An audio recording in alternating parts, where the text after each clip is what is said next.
I think that's the same whenever we do script and role play in real estate training of they asked me this question that's scary to answer. But if you make your body go through that adrenal response and answer and learn how to speak through that fear, you get good at it. You get better at it.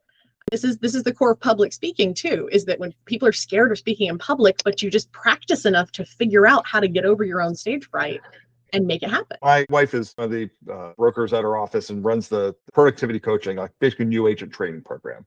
They're like, do it on this new listing or whatever, write an offer. And so many of them don't do it, and then they freak out when they actually do have a client in front of them that they need to write an offer, and they're making simple mistakes. It's like if you just like did the practice one where there was no stakes whatsoever, and you made all your mistakes with me rather than with your client, this would go so much more smoothly. And it's the same thing with like going into a house when you've got no client. You see a vacant listing, it's like, I'll just do a tour just to practice.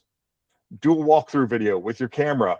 Pretend your camera is the client. You don't have to. It doesn't have to go to social. But like you do it, especially if you don't have permission to be recording. It's like I didn't realize how valuable that was until honestly, like I started doing stand-up comedy maybe 2 years ago. I'm gonna start recording clips, and that way I can put it on my social. Not necessarily, like, it feels more refined in my head when I'm doing it than it does what it does coming off on video. But I realized like, oh, by watching this again, I'm sending it to other comics, I'm sending it to other actors and stuff like that. And like some people said like, oh, move this part of the punchline here so that it makes more sense. They're always like, oh, watching this back has as much utility for me than it does. It's more utility for me than it does posting it on social, maybe getting like a new follower out of it. Maybe a year from now, they come to a show. Usually when someone follows you, the content is like that they're comfortable with is the clips you post.